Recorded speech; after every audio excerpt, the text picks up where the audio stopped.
इस कार्यक्रम के पुण्यार्जक हैं श्रीमती अनीता नवीन प्रकाश वोरा, हार्दिका नितिन वोरा, नव्या आर्जव, आर्यन श्रीजी फाइनेंस, श्रीजी फिनकॉप, डूंगरपुर, राजस्थान। तुम कहते हम कुपात्रों को आहार नहीं देते, अपात्रों को आहार नहीं देते हैं, तो धर्म भी कहता है ऐसे कुपात्रों से भी नहीं लेना, ऐसे अपात्रों से भी आहार ग्रहण नहीं करना चाहिए। सतपात्र होना चाहिए, सज्जाति होना चाहिए, उच्च कुल का होना चाहिए, उससे आहार ग्रहण करना चाहिए। ध्यान रखना, अहंकारी नहीं होना चाहिए, संतुष्टि वाला होना चाहिए, क्रोधियों से आहार नहीं लेना, क्षमाशील होना चाहिए, छल कपट वालों से आहार नहीं लेना, सरल स्वभावी होना चाहिए। सरल स्वभावी हो ताकि घर बहु संपदा, उनसे आहार लो।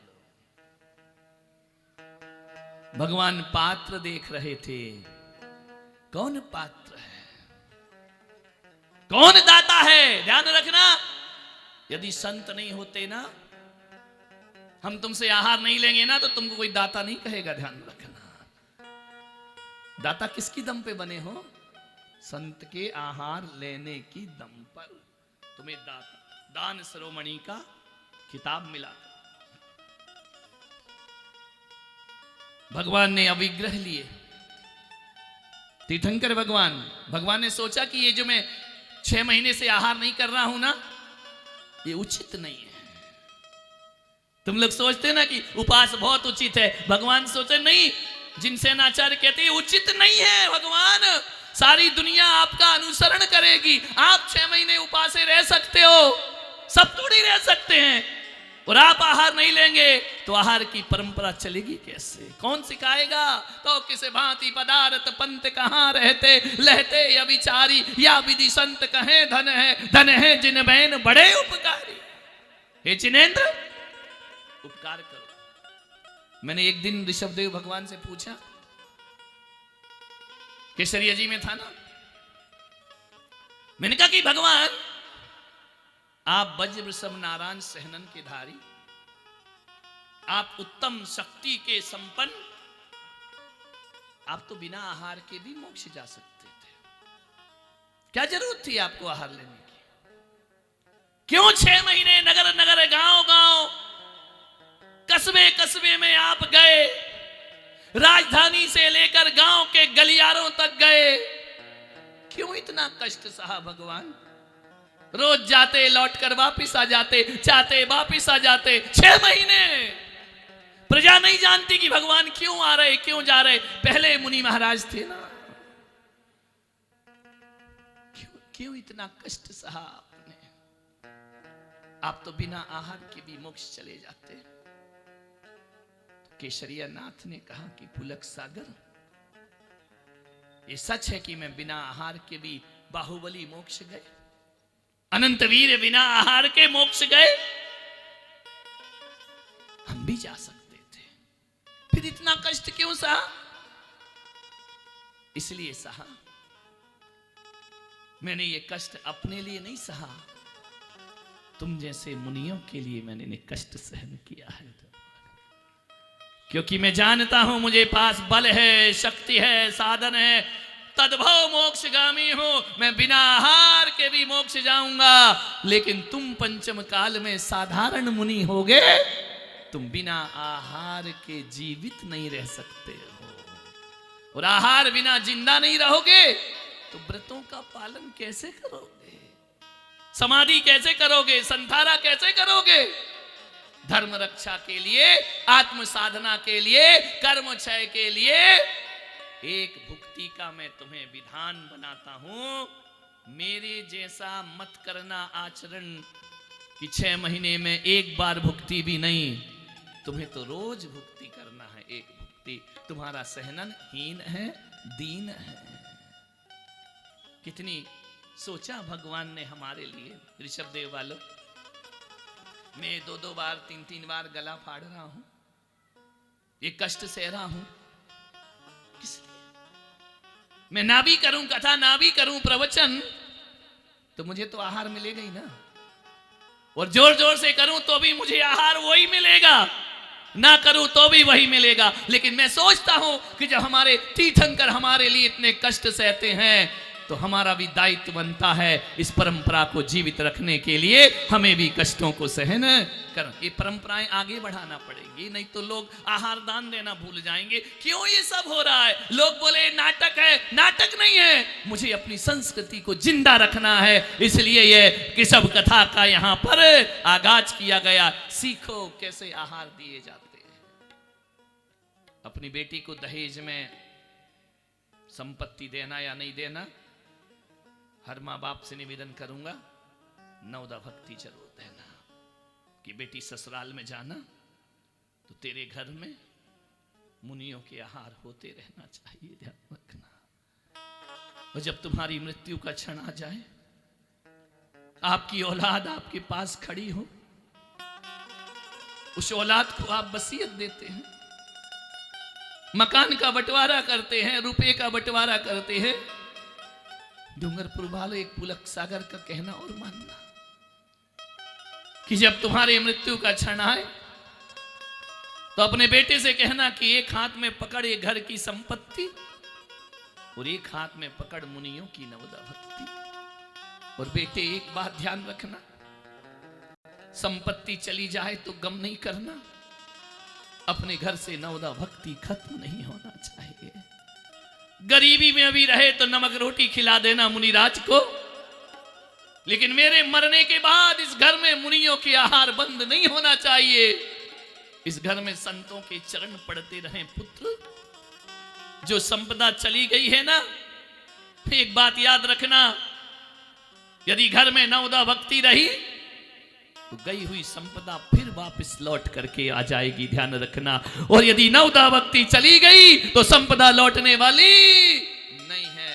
इतना सिखाओ। मैं क्यों बच्चों से आहार लेता हूं? ये भावी भविष्य है हमारे धर्म के, जिन शासन के तुम अपने वंश संतति के लिए उनसे प्रेम करते हो, और हम अपने ऋषभदेव की परंपरा को जीवित रखने के लिए इन बच्चों से प्रेम किया करते हैं।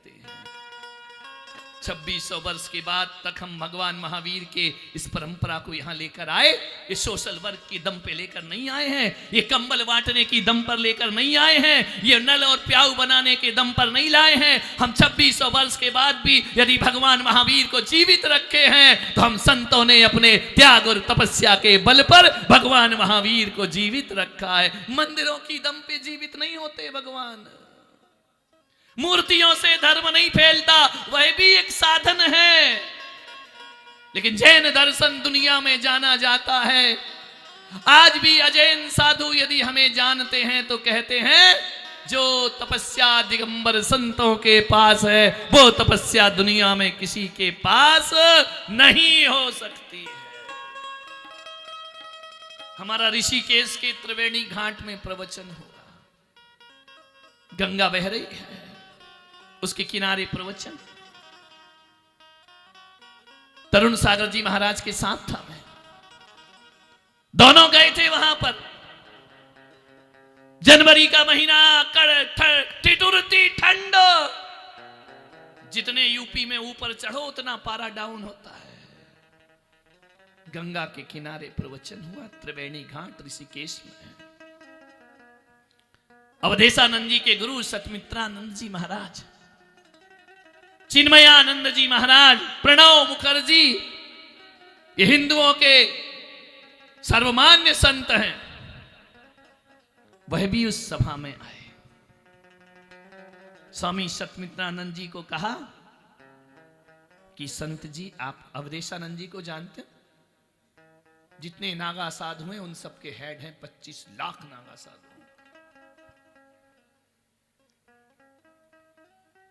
उनसे कहा गया कि सतमित्रानंद जी से, जिन्होंने भारत माता मंदिर बनाया है ऋषिकेश में, आप संत की सभा में 2 शब्द बोलिए, आप अहिंसा पर कुछ बोलिए। स्वामी सतमित्रानंद जी खड़े हुए, उन्होंने कहा कि संत जी हम अहिंसा पे क्या बोल सकते हैं? इतने बड़े संत, पहुंचे हुए संत, मुझे आज भी वो शब्द याद है। उन्होंने कहा कि हम अहिंसा पे क्या बोल सकते हैं? हम लोगों ने कहा कि बोलो। अहिंसा तो भगवती है, हर धर्म में अहिंसा है। स्वामी सत्यमित्रानंद ने कहा कि किताबों में तो अहिंसा है संत जी, लेकिन जीवन में अहिंसा हम क्या बोल सकते हैं? हम गाड़ी में बैठकर आए हैं, आप पैदल आए हैं, हम कपड़े पहनकर आए, आप नग्न आए हैं। अहिंसा आपको शोभा देती है, हमको शोभा नहीं दिया करती है। अहिंसा पर तो आप बोलिए, कितनी बड़ी बात। हम गाड़ी में आए हैं, साल ओढ़कर आए हैं, हम क्या अहिंसा बोलेंगे? अहिंसा पर बोलने का सच्चा अधिकारी तो भगवान महावीर के वंशज दिगंबर संत हुआ करते हैं। बोलो ऋषभदेव भगवान की। हमने इससे जीवित रखा है जिन शासन। तुम्हारे मंदिरों में बैठ के समय सार पढ़ने से जिन शासन जीवित नहीं रहता है, तुम्हारे फूल और दीप धूप से जिन शासन जीवित नहीं रहता है मेरे भाई। तुम्हारी ये बड़ी बड़ी मूर्तियां ही जिन शासन को जीवित नहीं रखती हैं, ये चैतन्य कृतियां ये जिन शासन को जीवित रखती हैं, जीवंत बना करके रखा करती है। तुम्हें देखकर, तुम्हारे शास्त्र को देखकर कोई विश्वास नहीं करता है कि महावीर स्वामी नग्न रहे होंगे, लेकिन जब हम मुनियों को देखते हैं तो लोग कहते जब ये रह सकते हैं तो महावीर स्वामी भी परम दिगंबर भेष धारण किए हुए होंगे। जब आज के साधारण हम मुनि लोग इतनी तपस्या करते हैं तो मेरे ऋषभदेव की तपस्या, हम प्रमाण पत्र हैं त्याग और तपस्या के। ये पोथियां प्रमाण पत्र नहीं होती। एक मुसलमान सड़क से गुजरेगा, टोपी देखकर कहेंगे मुसलमान जा रहा है। ईसाई जाएगा, उसके गले में लटके हुए क्रॉस को कहेंगे ये ईसाई है। ब्राह्मण जाएगा, चोटी देखकर, त्रिपुंड देखकर कहेंगे ये ब्राह्मण है। मालूम है, जनेऊ देख के कहोगे ये ब्राह्मण है। जैनियों तुम्हें क्या दिखाओ कि तुम्हें कोई जैन कहे? ना तुम्हारे पास टोपी है, ना तुम्हारे पास क्रॉस है, ना तुम्हारी पहचान कंठी माला है, ना तुम्हारे पास तिलक है। कौन कहेगा तुम्हें जैन? बोलो, कोई पहचान है तुम्हारी? हाँ है। जब दिगंबर संत सड़कों पर गुजरते हैं ना, और जब तुम उनके पीछे पीछे चलते हो तो तुम्हारी पहचान ये तिलक टोपी नहीं, तुम्हारी पहचान तुम्हारे संत हुआ करते हैं।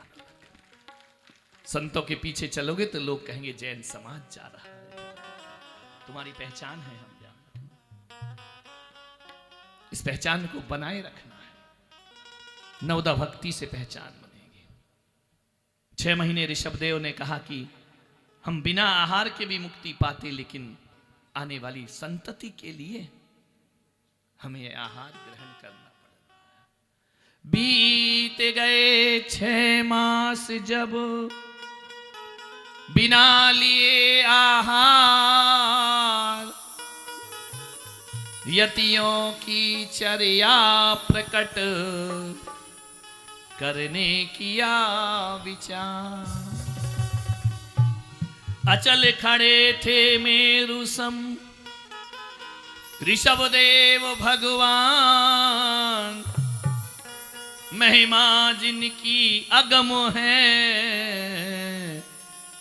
भंग हेतु यह ध्यान। कौन था मैं? किसी के लिए खाली सूखा भूखंड, तो किसी के लिए मुंबई से अहमदाबाद के बीच आने वाला सिर्फ एक जमीन का टुकड़ा। किसी व्यापारी के हाथ लगता तो हजारों की तरह एक और रिसोर्ट बन जाता। किसी बिल्डर के हाथ लगता तो लाखों और की तरह मैं भी एक टाउनशिप बन जाता। लेकिन मेरे भाग्य में करोड़ों में एक होना लिखा था। मेरे भाग्य में आचार्य श्री पुलक सागर जी का आशीर्वाद लिखा था।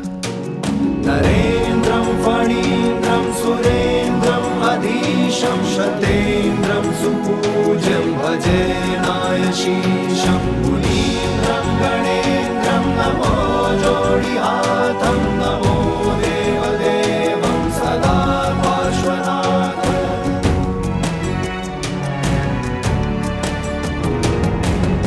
मौन था मैं स्वर्ग कहाँ से आया, खाली भूखंड को दे दी उसने काया।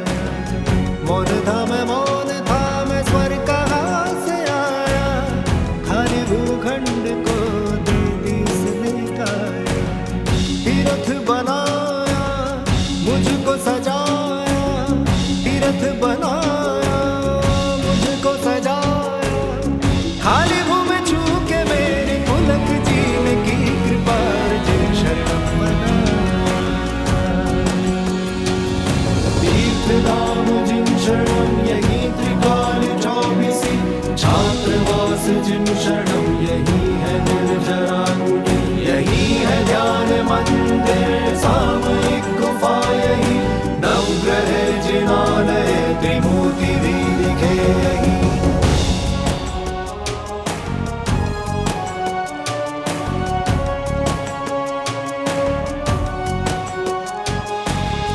पुलक सागर को ये स्वप्न आया खाली भूखंड ने उनको बुलाया पुलक सागर को ये स्वप्न आया खाली भूखंड ने उनको बुलाया खोई हुई भूमि ने खुद को पाया बंजर धरती पे पुष्प खिलाया पारसनाथ के पाके दर्शन पारसनाथ के पाके दर्शन खाली भूमि छू के मेरी पुलक जीन की कृपा और जिन शरणम बना